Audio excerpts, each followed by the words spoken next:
Who said pizza had to have pepperonis? Not I. I posted this one as a short and you guys went crazy. I got all type of messages asking for the recipe. So here it is, shrimp Alfredo pizza. Let's go.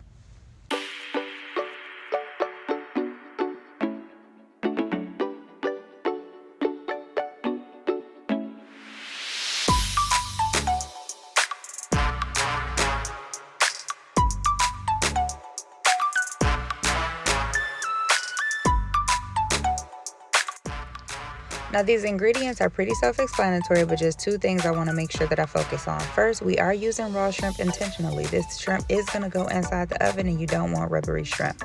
The second thing is that we are using an alternative heavy whipping cream because I am trying to wean my daughter off of the dairy, but we're doing it one step at a time. Now first we're going to start by prepping our bell pepper. You can choose any color that you like, but I have chosen to use the red one. You can even choose more than one, but for the sake of this recipe, we're just going to keep it simple.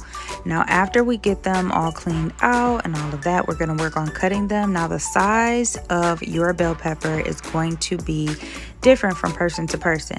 You want to be able to taste the bell pepper, but you don't want it to be so big that it overpowers the entire dish.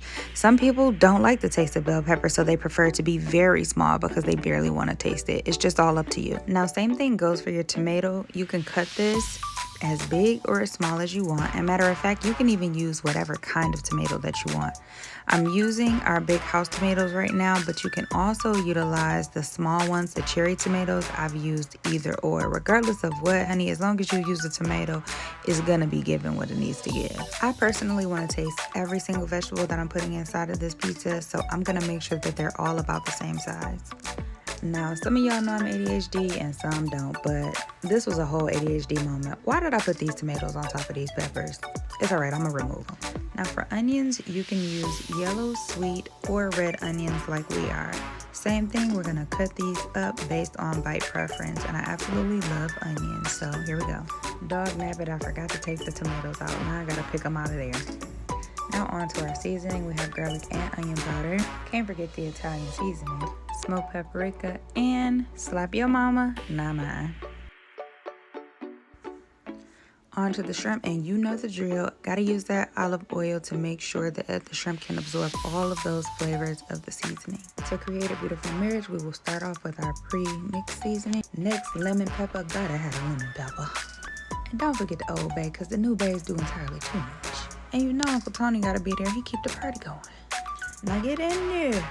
Yeah, get in there. No, okay, I'm just joking. Okay, now mix them up real good, just like this. Okay, I gotta go back to my serious food. As you can see, this shrimp is not lacking flavor one bit. It is ready to go. Next, I threw my shrimp in the skillet on high heat just to brown both sides just a little bit. As I said earlier, I am using a whipping cream alternative. I'm using the Country Crock plant cream, and we're gonna see how it goes. And now that I've got those tomatoes finally out of my bowl, I'm gonna add half of the vegetables to my pot with a little olive oil, making sure I get them evenly coated in that oil. Next, this is pizza and it's supposed to be quick, so garlic it is. Just make sure that you drain it well because we're gonna want thick sauce. Once the onions are translucent, it's time to add in our cream. Give it a good stir, and then we're going to turn up the heat, try to get it to a boiling point, and see if we can actually make the bubbles. Okay, we were able to get it to bubble up, but let's see if we can get it to thicken up, because even though it is bubble, I can tell right now it's not as thick as a normal whipping cream. So we're just adding in our seasoning like I would in the normal recipe. Then on that high heat, continue to stir and let it cook down. Now here's where I'm going to taste the sauce before putting in the Parmesan cheese, because I know once I add that in, it is going to add more salt to the dish. Adding this should not only create a creamy texture, but also thicken up the sauce.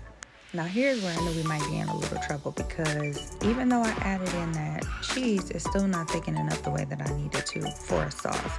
Now for an Alfredo, we would be good to go, okay? Just noodles in and good. But for the pizza, this may be just a little bit tricky. But you know what? We're going to work with what we got. Let's see how it goes. So because we know our sauce is more on the liquid side, we're going to add it directly to the center, only a little bit at a time, making sure that it doesn't drip off the sides. Add our shrimp, but strategically place them around the edge of that naan bread. Next, add on raw peppers, onions, and tomatoes. Still, once again, making sure that we cover that outer edge because we know that the sauce is going to spread just a little bit more. Now here is where I'm going to go ahead and add on the mozzarella cheese. If I was making this for just myself, I would use vegan cheese, but my daughter will not, okay? So we're going to run with regular mozzarella for the time being. Then bake on 425 until melted and golden. And there you go, came out beautifully. Of course, you can see some of that sauce did spread a little more, but not too bad, not too bad, not too shabby. It's still giving what it's supposed to give. And for the drum roll question, would I use the sauce again? I think so. The cream is okay. I can absolutely work with it. It was delicious. It was not dry. It spread perfectly across that naan bread. I just have to figure out a way to get the sauce thicker. But outside of that, yes, I would definitely reuse the sauce, especially if I'm making an Alfredo. But this pizza was still good. There were no complaints in the house at all. So now's the part where you like, comment, and subscribe. Let me know what you think about the recipe. Let me know if you made the recipe. And make sure that you subscribe and put your notifications on so you never miss another recipe, okay? And thanks again for traveling with me through my mind journey.